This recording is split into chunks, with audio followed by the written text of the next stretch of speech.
Hi dear fans, friends and subscribers, welcome to the Cricket Happening Show as usual with your host Ram today.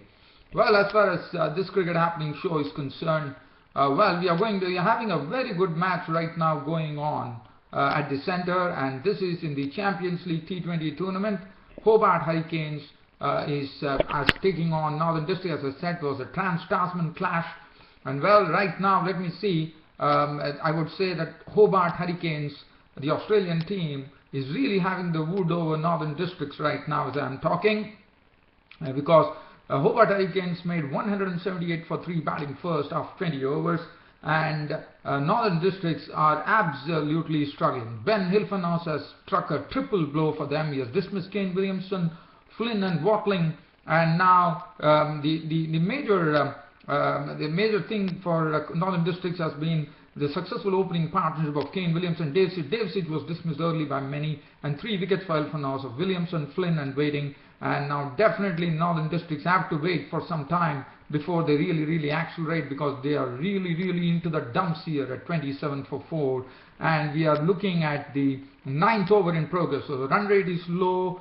They need a good run rate actually, and they are really struggling.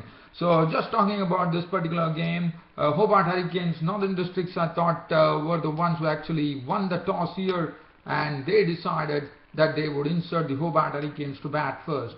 The Hobart Hurricanes, they didn't have Ben Dunk the other day, who scored well, was an early victim today when Kugelan actually picked him up for 12 of 17 balls with 1-4. That was the first wicket to go. But Tim Paine really showed some good array of strokes in the company of Aiden Blizzard, who once again was there to dominate the proceedings for the Hobart Hurricanes team. But Tim Paine, well, as I said, he played a wonderful array of strokes to make 43 of 34 deliveries with 6 fours and 1 6 of 34 balls. He was gone to the bowling of E. Sodhi, who took his wicket, and that was a good partnership between Aiden Blizzard and Tim Paine, which added 47 runs.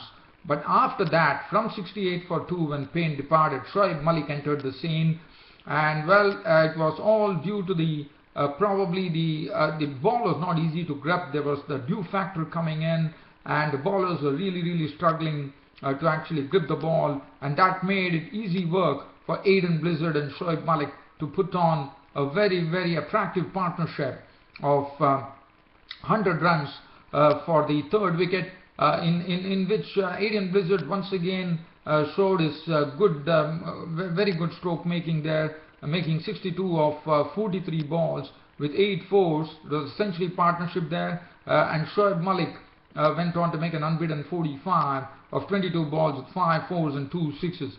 And Aiden Blizzard, in a particular over, Trent Bolt was really I would say absolutely he was really slapped by Aiden Blizzard, because Aiden Blizzard took 4 fours of a single over from Trent Bolt, and then Shoaib Malik joined him in hitting another 4. So 5 fours coming in that over of Trent Bolt, and it was a pretty costly over. It also ruined the figures of Trent Bolt, whose 4 overs cost him 46 runs without a wicket to his name.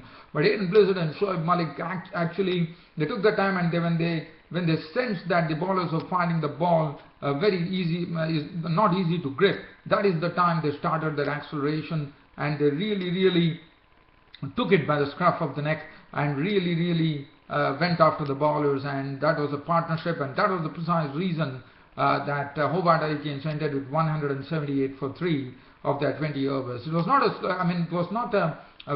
was a slow start, but then finally they recovered, and when they saw the ball was not easy to grip, the bowlers were struggling, the batsmen started making hay. And Aiden Blizzard, as I said, made 62 of 43 balls, 8 fours, some superb strokes being played by him.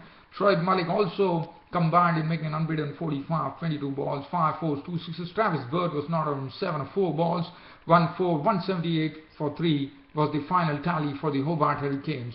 As far as the bowling was concerned, Trent Bolt, as I said, barring that over, he actually was doing a fine job, but 4 overs no made and none 46 has ruined his figures there. Tim Southey really stuck to his task. He bowled pretty well, 4 overs no made and runs 29. Scott Steid is also did his bit, 4 overs for 28 runs and no wicket. Coughlin, who gave the breakthrough, 2 overs for 22 runs and 1 wicket. East Sodhi, 4 overs, 1 for 31. Bolt, J.J. Bolt, there was also J.J. Bolt, probably it was J.J. Bolt, one does not know, he gave in 2 overs. Yes, it was Trent Bolt who was given the bashing. I thought it was J.J. Bolt, the younger brother of Trent Bolt, bowling 2 overs for 16. And as I'm talking to you, as I said, the northern districts are really struggling. Let's have a look at what happened in this particular match. Northern districts were chasing 179 to win for victory, and it all happened with the first wicket to go was Davicic. As you know, Anton Davicic and Kane Williamson have been putting on very good starts, and that has been the real success story as far as the northern districts are concerned. But today it was not to be. A beautiful catch taken by point by Ben Lawlin. What a screamer that he took actually, and what an over from Many. Many actually bowled a delivery to Davicic outside the off stump, and he wanted to probably go aerial, but the ball actually took the outside edge and was flying past point, and Ben Lawlin really flinging himself, flinging at the ball and picking up a beautiful catch to see the back of Anton Davicic. So Anton Davicic was one, caught Lawlin, bowled Many, and what an over from J.M. Many. J.M. Many finished with a maiden wicket over in the second over of the game here. He bowled a maiden over, 1 over, 1 maiden, no runs and 1 wicket. And after that, it was Hilfenhaus all the way, as Hilfenhaus took a very important wicket of Kane Williamson when Kane Williamson was trying to probably give the charge to Ben Hilfenhaus, was trying to slog him, but unfortunately he couldn't clear the infield, and the ball was tamely lobbing down towards the mid-off, and Xavier Doherty took a pretty easy catch, and Kane Williamson was walking, caught Doherty, bowled Hilfenhaus for 3 of 8 balls, and in walked in Daniel Flynn. And Daniel Flynn, well, he did not even trouble the scorers. He just faced a single delivery. The very next delivery, Hilfenhaus actually beat him with some very good swing bowling, as the ball was an in-swinger into the left-hander, and as Flynn was playing, actually trying to drive it probably down the ground, actually got an inside edge, and it was all over as his stumps were shattered there, and Flynn, after facing just a single delivery, was into the pavilion, clean bowled by Hilfenhaus for a duck, and that kept Hilfenhaus on a hat-trick, but he couldn't actually get the hat-trick, as Mitchell actually saved the hat-trick there.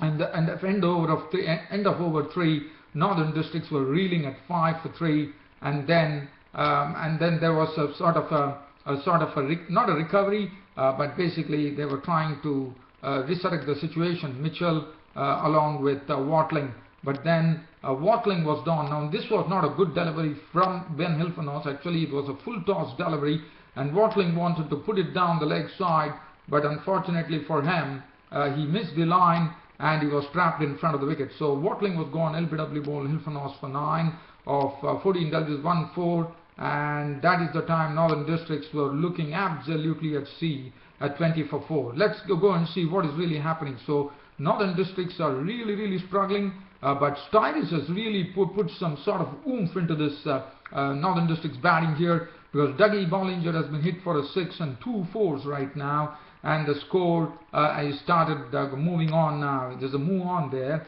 and they have to get a move on. That's the only way that they could actually go on and win the match, and if at all they have to win the match. And Bollinger bowled to start a slower delivery, and it was slammed over the long on region for a 6, and then Styris hit 2 more boundaries of the bowling of Dougie Bollinger. In fact, the over is still not done. We are still waiting for that particular over to go. Let's go and see what's happening.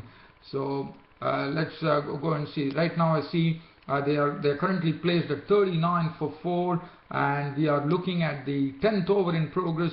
Darrell Mitchell is not out on 8. Styris just started his aggression, not out on 15 of 11 balls, 1-4 and 1-6. 39 for 4 is the current score. We are in the 10th over right now. The run rate is 4.17, but they require more than that. In fact, we are coming to the halfway mark of this particular innings. Hilfenhaus, 4 overs, has completed his quota, has bowled 4 overs for 14 runs and taken 3 wickets. Many 2 overs, 1 made and 1 for 4. Xavier Doherty bowled 2 overs for 9. Bollinger has gone on for some tap in this particular over. 1.2 overs, no maiden, none for 12. And it looks like it's a real Herculean task for the Northern Districts to get out of jail right now. But as far as Scott Sturridge is there, hope would be there. And they still have Tim Southey who can wheel the willow. Trent Bolt can really, and East Sodhi can, Ben Coughlin is there. So still, if Scott Sturridge can stay, and I think Northern District's hopes would rest on one man right now, and that would be Scott Sturridge. If Scott Sturridge could stay, I think Northern Districts still have a chance. But if Scott Sturridge goes, probably things would be pretty difficult for Northern Districts. Well, dear fans and crabbers, well, I see that the score right now at the halfway mark is reading 49 for 4 of the 10 overs. Mitchell is not out on 8 of 15 balls. Scott Sturridge is not out on 24 of 14 Ws, 3 4s and 1 6. And they still have a long way to go. In fact, it's almost 129 runs in the next 10 overs. They have to score at a clip of more than 10 runs per over. It's a real stiff task, I would say. Well, dear fans and subscribers, unfortunately, it's a short YouTube broadcast today, coming up with the cricket update. Thanks for your company and thanks for watching Cricket Happenings. I'll be talking about this game, the final conclusion, the result of this match tomorrow. Until then, it's goodbye from Host Round Studios. Thank you.